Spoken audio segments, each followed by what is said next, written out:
Baspa supremo Mayawati ने गुरुवार को बसपा संस्थापक काशीराम की 19वीं पुण्यतिथि पर लखनऊ में एक रैली का आयोजन किया।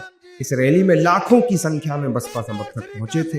रैली को संबोधित करते हुए मायावती ने अपने शासनकाल में बनवाए गए स्मारकों की देखरेख करने के लिए योगी सरकार का आभार जताया और समाजवादी पार्टी पर जमकर हमला बोला। उत्तर प्रदेश की वर्तमान भाजपा की सरकार ने इस मामले को दिखवाया पूरा, और उसके बाद उन्होंने हमें कमिट किया, प्रॉमिस किया कि हम जो भी पैसा टिकटों को आया है हम दूसरे मत पे नहीं लगाएंगे, बल्कि इन स्थलों के रखरखाव पर लगाएंगे। उन्होंने ये लगाया, इसलिए हमारी पार्टी उनकी आभारी है। लेकिन वहीं दूसरी तरफ समाजवादी पार्टी की जब यूपी में सरकार थी और ये स्थल बन चुके थे, तो उन्होंने इनके रख रखाव पर कोई पैसा खर्च नहीं किया, टिकटों का पैसा दबा कर रख लिया। लेकिन जब अब वो सत्ता से बाहर है समाजवादी पार्टी, तो अभी 2-3 दिन पहले वो मीडिया में खबर छपवा रहे थे कि हम मान्यवर श्री काशीराम जी के सम्मान में संगोष्ठी करेंगे। लेकिन जब वो सरकार में रहते हैं तो ना उन्हें पीडीए याद आता है और ना मान्यवर श्री काशीराम जी की जयंती और ना ही पुण्यतिथि उनको याद आती है। रैली में मायावती का बीजेपी की तारीफ करना विपक्ष को बेहद नागवार गुजरा है। विपक्षी दलों के नेताओं ने मायावती द्वारा योगी सरकार की तारीफ को लेकर जमकर हमला बोला और कहा कि मायावती उस पार्टी की तारीफ कर रही हैं जो सबसे ज्यादा दलितों और पिछड़ों पर अत्याचार कर रही है। बहन जी भारतीय जनता पार्टी का आभार व्यक्त करें, और उस पार्टी का आभार व्यक्त कर रहे हैं जिस पार्टी के राज में दलित उत्पीड़न अपने चरम सीमा पर। अकेले उत्तर प्रदेश में 26% देश में होने वाले दलित उत्पीड़न का अकेले उत्तर प्रदेश में होगा।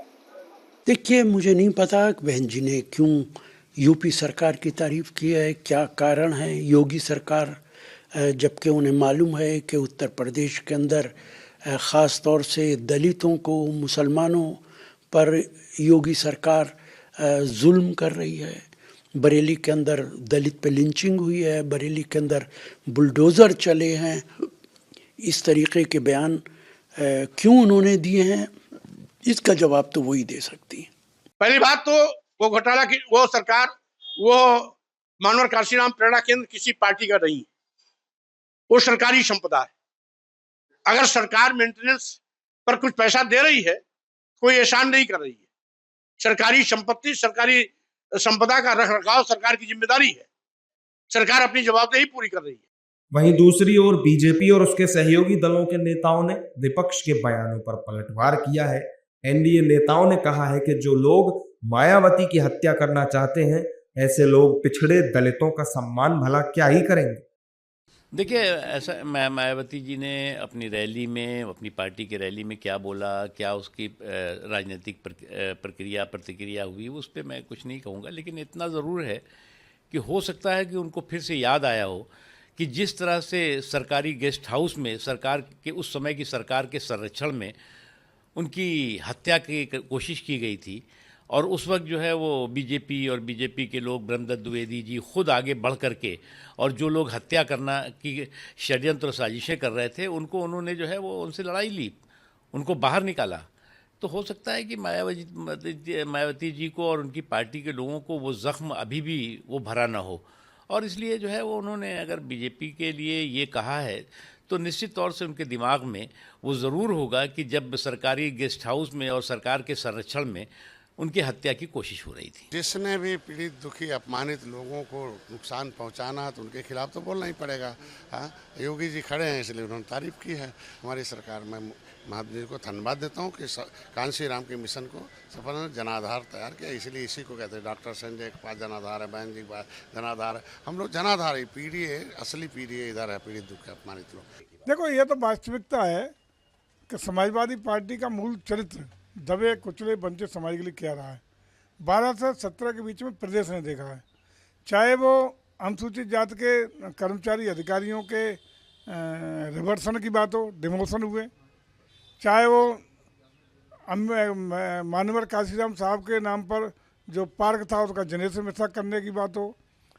बसपा का वोट शेयर 2022 के विधानसभा चुनाव में 12.9% और 2024 के लोकसभा चुनाव में 6% तक सिमट कर रह गया था। 2022 के चुनाव में बीएसपी को यूपी में केवल एक सीट पर जीत मिली थी, वहीं 2024 के लोकसभा चुनाव में बीएसपी पूरी तरह साफ हो गई थी। ऐसे में फिलहाल मायावती की प्राथमिकता अपनी पार्टी को 2027 के यूपी चुनाव में प्रासंगिक बनाए रखना है। यही वजह है कि इस समय मायावती का फोकस अपने दलित वोट बैंक को एकजुट करने और सपा के पीडीए यानी पिछड़ा दलित अल्पसंख्यक गठजोड़ को तोड़ने पर है। Thanks for watching the video. If you like it, please press the like button, share your views in the comment section, and please subscribe to India News TV for more such updates.